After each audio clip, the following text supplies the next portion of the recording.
Je prie que le ciel ce matin soit ouvert. Afin que ce qui doit être dit soit dit. Seigneur, que ta main glorieuse nous fasse du bien.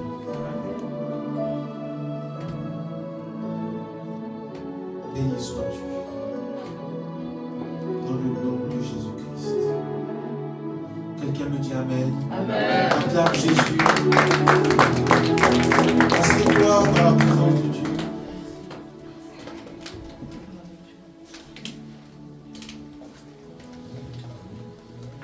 Que Dieu nous bénisse. Que sa grâce soit sur chacun de nous. Amen.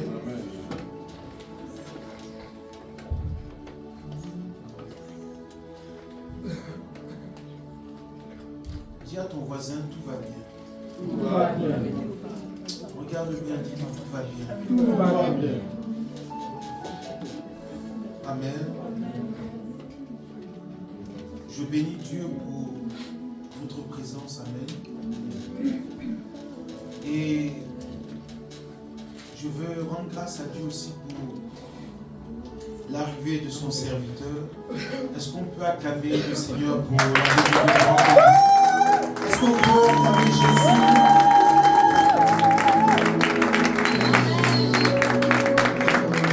Gloire à Dieu. Tout à l'heure, on aura l'occasion de présenter l'homme de Dieu et les autres.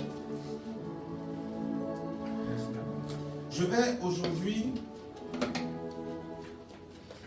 expliquer le mystère de l'époux. Alléluia. C'est un thème qui nous demande beaucoup d'attention. Parce que c'est le but de notre pèlerinage sur la terre. Nous sommes en attente. Amen. Nous sommes en attente. Et Dieu s'est choisi des hommes. Et il a fait d'eux son église. Et l'église aujourd'hui est l'épouse. Alléluia. Que le Seigneur désire ardemment. Et nous allons comprendre en quelques minutes qu'est-ce que le mystère de l'épouse. Quelqu'un dit Amen. Amen. Alors quelqu'un dit Amen bien. Amen. Vous êtes fatigué, hein? Gloire à Dieu. Amen. Si tu es là, sois vivant. Amen. Amen.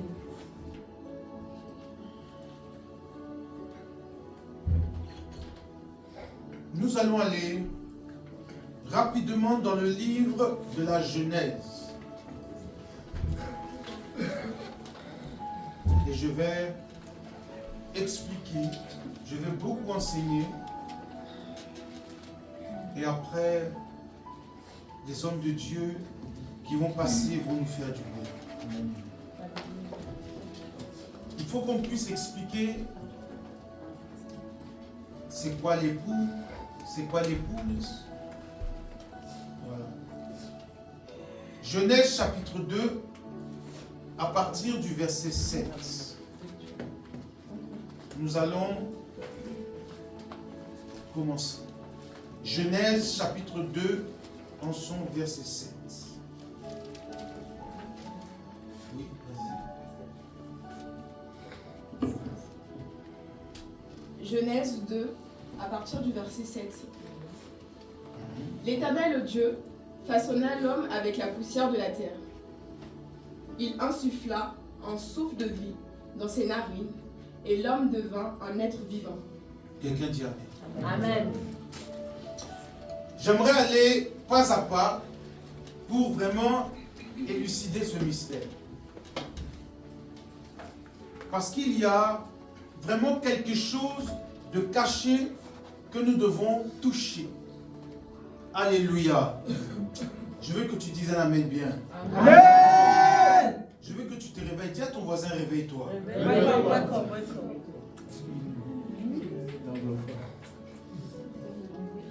Regardez, la Bible déclare que Dieu a pris la terre et il a formé un homme.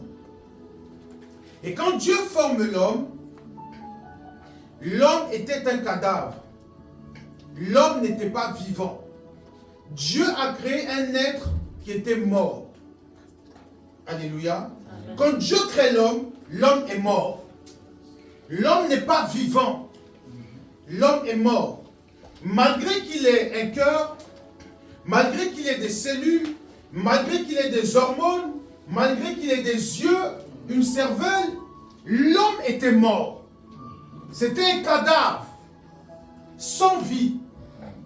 Et la Bible dit que Dieu va faire quelque chose. Il va souffler de son esprit. C'est alors que l'homme devint un être vivant. Donc ce qui veut dire que ce qui a fait que l'homme puisse vivre, c'est l'esprit que Dieu a mis à l'intérieur. Alléluia. Donc Dieu crée un homme, mais il est mort. Ce n'est pas un être vivant. Et donc l'esprit de Dieu en lui va l'emmener à devenir vivant. Gloire à Dieu. Amen. On me suit, hein? Amen. On est dans le mystère de l'époux. Je vais entrer dans quelque chose qui va ouvrir ton esprit. Amen. Donc là, c'est la création de l'homme. On constate que l'homme, c'est un cadavre que Dieu maintenant a ressuscité. C'est-à-dire qu'il a mis son esprit en lui et il est devenu un être vivant. Mais quand on regarde dans Genèse 2, à partir du verset 21, regardez ce que Dieu fait. Alors l'Éternel, Dieu fit tomber dans un profond sommeil l'homme qu'il endormit. Il prit une de ses côtes et referma la chair. L'Éternel Dieu forma la femme de la côte qu'il avait prise de l'homme et il l'emmena vers l'homme. Je vais vous expliquer quelque chose. Dieu a créé l'homme. Alléluia. Amen. Mais Dieu n'a pas créé la femme. Quelqu'un me dit Amen. Amen. Dieu a créé l'homme, mais Dieu n'a pas créé la femme. Dieu a formé la femme à partir de la création adamique, d'Adam. Adam, c'est l'être, c'est l'humanité. Adama, en hébreu, veut dire l'être humain. Donc, en Adam, il y avait la femme. Et donc, quand Dieu prend Adam et qu'il endort Adam, dans la version hébraïque, on dit, on ne parle pas de la côte. On dit que Dieu a pris le côté d'Adam. Amen. Amen. C'est pour cela que dans la version hébraïque, on dit le côté. C'est là, le côté. On ne parle pas de la côte. Il a pris le côté d'Adam et il a fait quoi? Il a fait sortir Ève. Mais regardez comment Dieu fonctionne. Dieu endort Adam. Donc il le met dans un sommeil profond. Et qu'est-ce que Dieu fait? Dieu prend dans le sommeil d'Adam l'image qu'il a de ce qui est en lui. Et qu'est-ce qu'il va faire? Il va faire sortir ce qui était en Adam. Alléluia. Et il va faire sortir qui? Ève. Donc Ève n'a pas été créée, mais Ève a fait quoi? Elle a été formée. Alléluia. À partir de ce qui existait. Suivez-moi très bien ce matin. Alléluia. Amen. Et donc, Dieu fait quelque chose de très important ici. Dieu, premièrement, crée Adam. Et après avoir créé Adam, il lui donne la vie par son esprit. Peu de temps après, il endort Adam et il fait sortir d'Adam Ève. Mais il prend le côté d'Adam sortir Ève. Et lorsque Ève a été conçue, elle est devenue le semblable d'Adam. Alléluia. Elle devient le semblable d'Adam. Et donc, Dieu maintenant envoie Ève vers Adam. Et la Bible déclare que tous les deux deviennent quoi? Une seule chair. Et donc, ici, c'est l'image de l'époux et de l'épouse. Regardez comment Dieu a constitué la chose. Et donc, l'épouse est sortie d'où? Du côté de l'époux. Donc, c'est-à-dire que l'apparition de Ève n'est pas le fruit d'un hasard. L'apparition de Ève, c'est la conception imaginaire d'un homme. Dieu endort Adam. Et Dieu prend le rêve d'Adam pour créer Ève. Dieu aurait pu directement créer Ève. Mais pour que Adam soit satisfait, il fallait que ça sorte de son esprit. Donc quand Adam dort, il rêve à Ève. Et donc Dieu prend le rêve pour créer ce qu'il était dans son esprit. Amen. Donc il a fait sortir de l'imagination d'Adam, Ève. Ève sort. Et quand il la regarde, il est satisfait. Amen. Il dit l'os de mes os, la chair de ma chair. Mais comment Adam savait que c'était l'os de ses os, la chair de sa chair? Parce que dans son esprit, il connaissait Ève. Amen. Quelqu'un ne m'a pas dit Amen. Amen. Donc, ce n'est pas quelque chose d'imprévu. On va avancer doucement parce que je veux vous faire comprendre le mystère de l'époux. Donc, quand Dieu crée Adam, c'est ce que je vous ai dit, il était mort et Dieu lui donne la vie. Mais regardez, la chose qui m'intéresse dans ce passage, c'est que quand Dieu fait sortir Ève, Ève est quoi? Est vivante. Dieu n'a pas soufflé dans les narines de Ève. Dieu n'a pas donné la vie à Ève. Quand Dieu crée Adam, il lui donne la vie. Mais quand Dieu fait sortir Ève d'Adam, elle est déjà vivante. Alléluia. Je vais t'expliquer quelque chose. En réalité, Ève est la conception de la vie qui était en Adam. Parce que quand Dieu a soufflé en Adam, il a mis la vie. Donc quand il fait sortir Ève d'Adam, il fait sortir la vie qui est dans Adam. Amen. Donc Dieu n'a plus besoin de créer Ève parce qu'elle existe déjà en Adam. Amen. C'est pour cela que lorsqu'une femme épouse un homme ou un homme épouse une femme, en fait, elle revient à sa place initiale. C'est pour ça que lorsqu'une femme se marie, elle devient madame. Pourquoi elle devient madame? Parce qu'elle se remet à sa place. Tout simplement. Elle se remet à sa place. Elle est valorisée. Ève, Dieu ne lui a pas donné la vie. C'est Adam qui lui a donné la vie. Amen. Parce qu'elle était en Adam. Elle vivait en Adam. Et Dieu va faire sortir d'Adam ce qui lui appartient. Amen. Donc c'est-à-dire que Ève est le produit et le désir d'Adam. Amen. Oh là là. C'est pour ça que quand Dieu a dit à Adam de nommer tous les animaux, Adam donnait un nom à tous les animaux. Mais Adam n'était pas heureux. Parce qu'il n'avait pas son semblable. Il n'avait pas quelqu'un qui lui ressemblait. Alors Dieu voit la tristesse de cet homme. Et Dieu va l'endormir pour regarder ce qu'il y a dans son esprit. Et quand Dieu regarde dans l'esprit d'Adam, il voit Ève. Alors il fait sortir ce qui était en Adam. Et quand Adam la regarde, il dit l'os de mes os. Pourtant lui il était endormi. Donc comment il pouvait savoir que c'est de ses os et de sa chair. Pourquoi? Parce qu'il l'avait déjà vu avant que Dieu lui présente. Oh, quelqu'un n'a pas dit amen.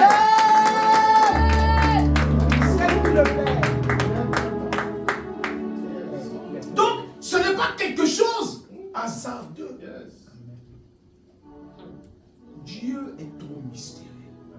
Amen. Mais ce n'est pas là que je veux en venir. Je suis en train d'entrer dans le mystère de l'époux.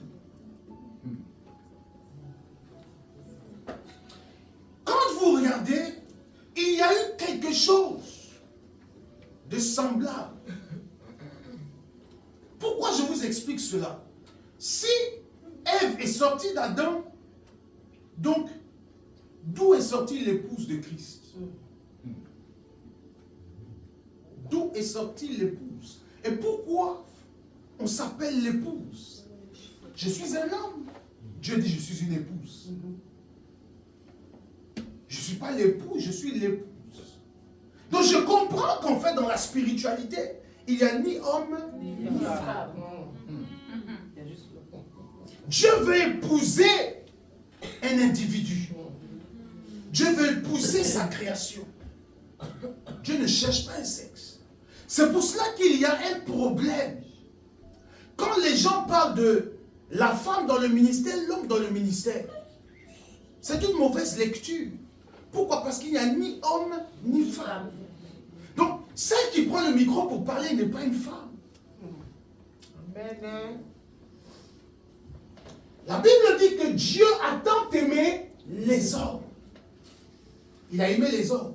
Donc, si on veut dire qu'avec Dieu, il y a hommes et femmes, ce qui veut dire que Dieu a aimé les garçons, mais il n'a pas aimé les filles. Donc, si Dieu n'a pas aimé les femmes, c'est qu'il y a un problème. Donc, quand Dieu dit qu'il a tant aimé les hommes, il ne parle pas d'un sexe, il parle de la création. Amen.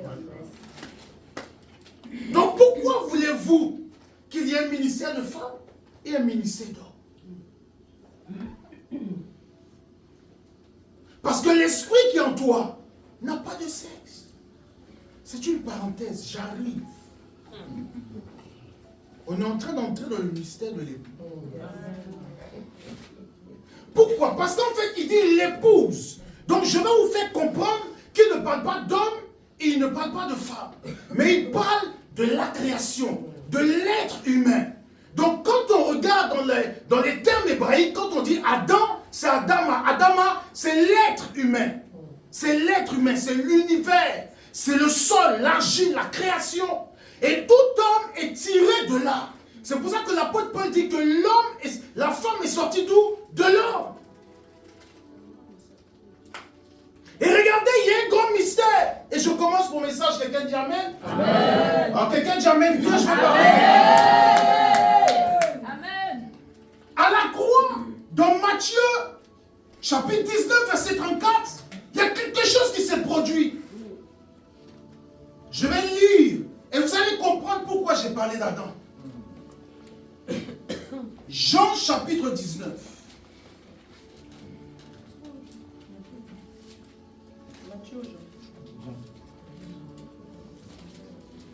Excusez-moi, j'ai dit Matthieu, c'est Jean. 19, verset 34. Regardez ce qui s'est passé. La Bible dit, mais un soldat lui perça le côté avec une lance. Et aussitôt, il sortit du sang et de l'eau. La Bible dit, ils ont percé où? Son côté. Quand Dieu a créé Ève, Dieu l'a opéré sur le côté. À la croix, il y a un soldat. Par maladresse, il n'a pas voulu. Lui, il pensait tuer Jésus-Christ. Oh! Il était en train de faire sortir l'église. Alléluia.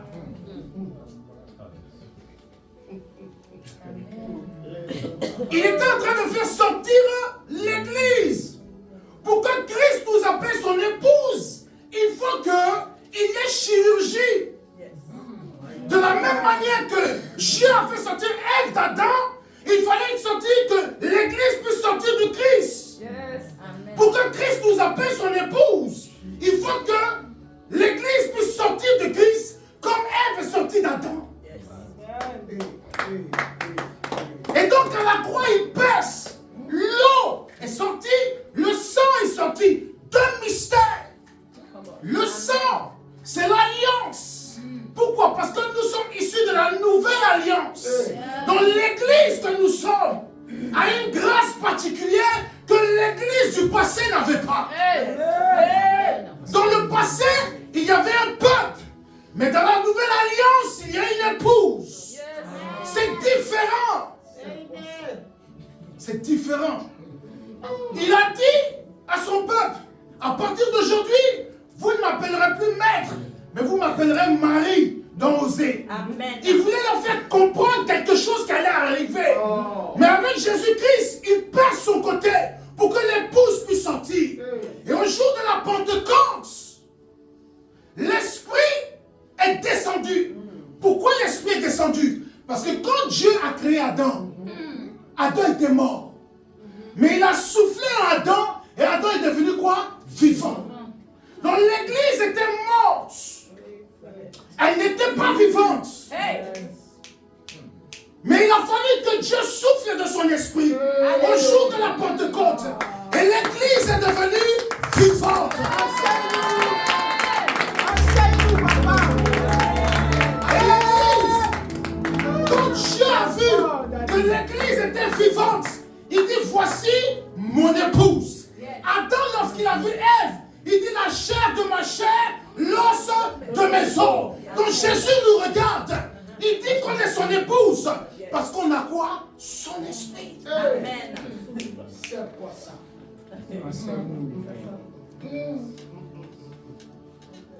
Est-ce que quelqu'un me comprend? Amen. On est dans le mystère de l'époux.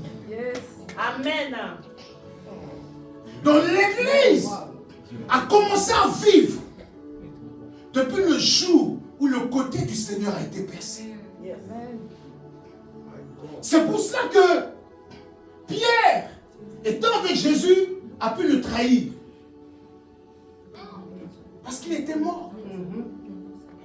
Parce que Pierre était mort. Il n'était pas encore l'épouse. Il était mort. Donc quand les soldats lui ont dit, toi tu étais avec Jésus, il dit non, c'est faux, je n'étais pas Jésus. Pourquoi il est mort?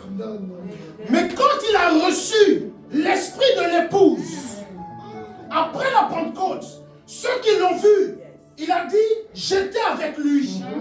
J'ai mangé avec lui. Et je parle de sa part. Je suis un témoin fidèle. Il était prêt à mourir. Pourquoi? Parce qu'il avait reçu la vie. Amen. Amen. Amen. L'Église d'aujourd'hui doit comprendre une chose. C'est que sans l'Esprit, nous ne sommes plus l'épouse. Amen. Parce que c'est l'Esprit qui rend témoignage. C'est l'Esprit qui rend témoignage. Le sentiment que tu as vis-à-vis de Christ, ce n'est pas toi qui le manifeste. C'est lui qui se manifeste. C'est lui qui s'aime. Vous voyez, la Bible déclare qu'il a été créé pour lui-même.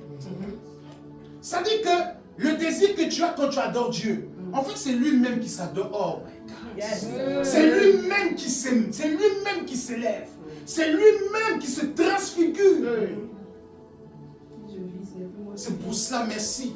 Si je vis, ce n'est plus moi. Parce qu'en fait, l'apôtre Paul constate que l'amour qu'il a est bizarre.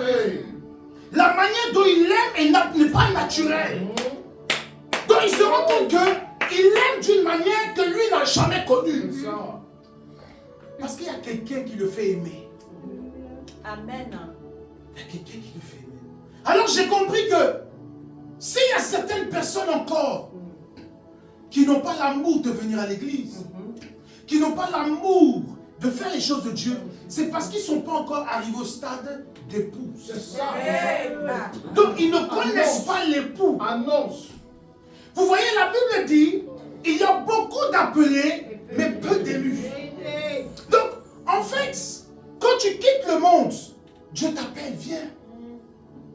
Quand tu dis oui, j'arrive, Dieu dit tu es élu. Mais en fait, le problème, les élus ne vont pas au ciel.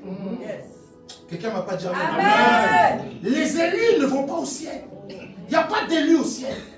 Au ciel, il y a des épouses. Parce que Christ veut chercher son église. Et l'église, c'est l'épouse. Donc en réalité, voilà pourquoi la Bible déclare que même s'il était possible que les élus soient quoi? Séduits.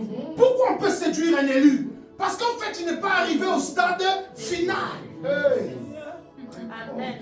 On peut encore détourner une fiancée lorsqu'elle est encore dotée. Elle n'est pas encore mariée. Donc on peut lui dire, le gars là, c'est un faux gars. C'est un faux type. Mais lorsqu'elle est mariée, tu vas lui dire quoi?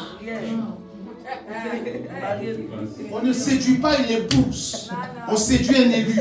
On séduit un appelé. Mais on ne séduit pas.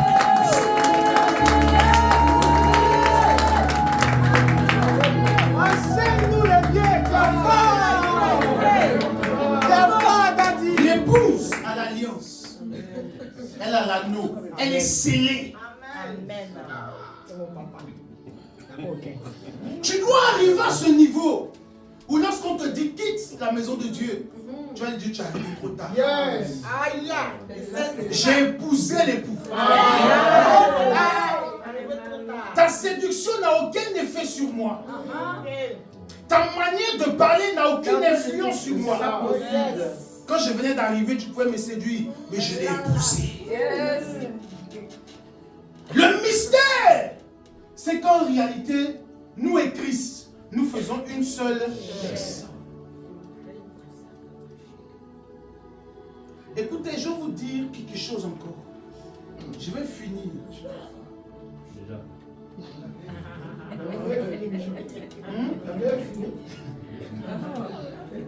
Non, il fallait que j'explique ce mystère. Regardez, à la croix, Jésus est monté sur le poteau. Je vais vous expliquer comment est-ce que Jésus nous a rachetés et on va finir. Il nous a tant aimés qu'il a donné sa vie. Amen. Il a donné sa vie. Vous savez, l'homme est tiré de la terre. Amen. Amen. Et donc, tous les hommes ont en eux le péché adamique. Pourquoi? Parce que nous venons tous aussi de la même semence. Donc nous sommes tous des Adams quelque part. Nous sommes la créature. Nous sommes façonnés. Nous avons été taillés dans la roche d'Adam.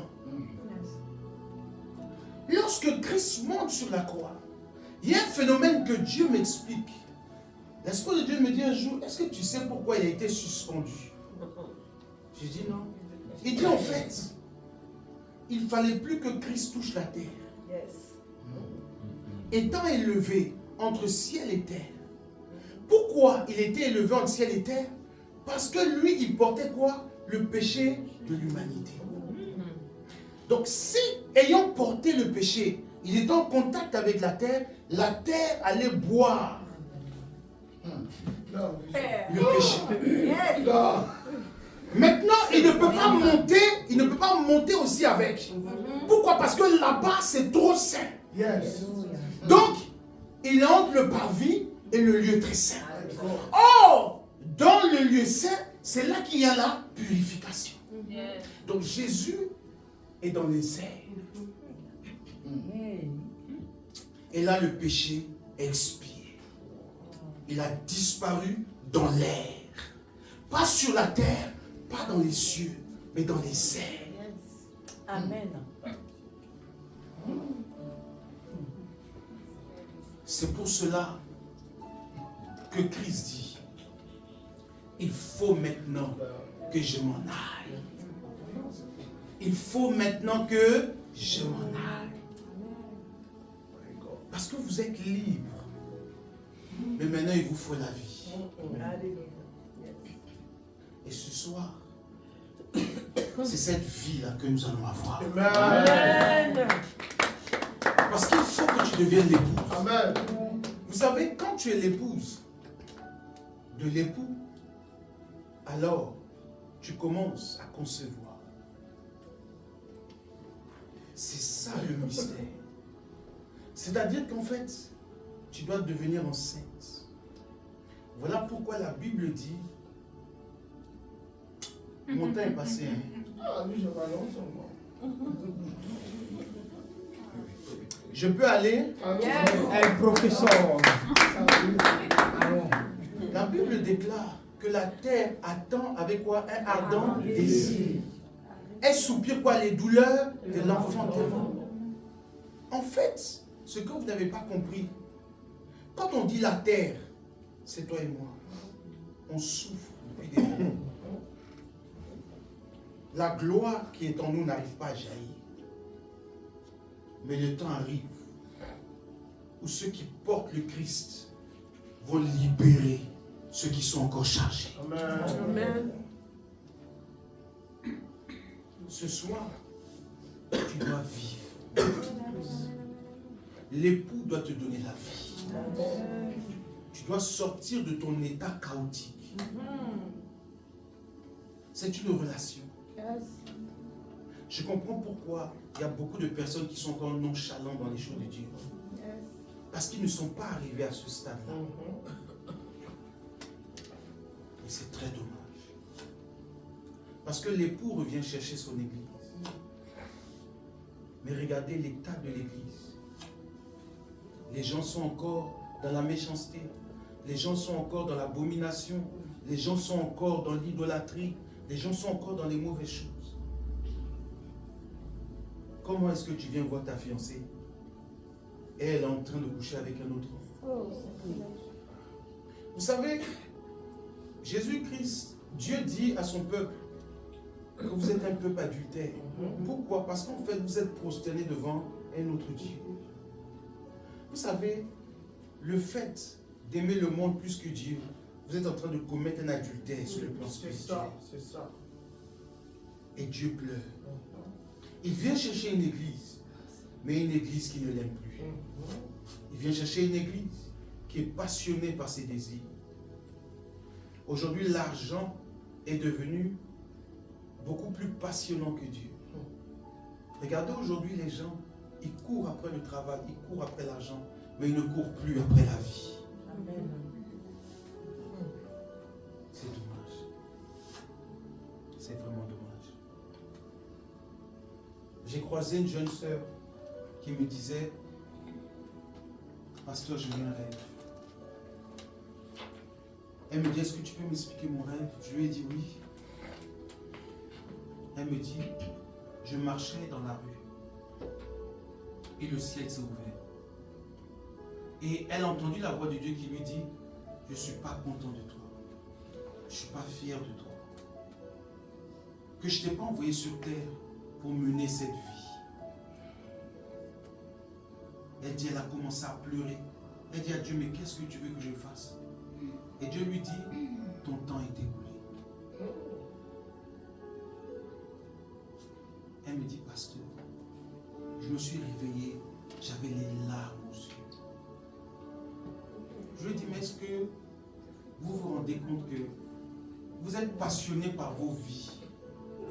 Vous êtes passionné par, j'ai pas de mari, j'ai pas de travail, j'ai pas d'enfant, j'ai pas acheté ma maison. Des futilités.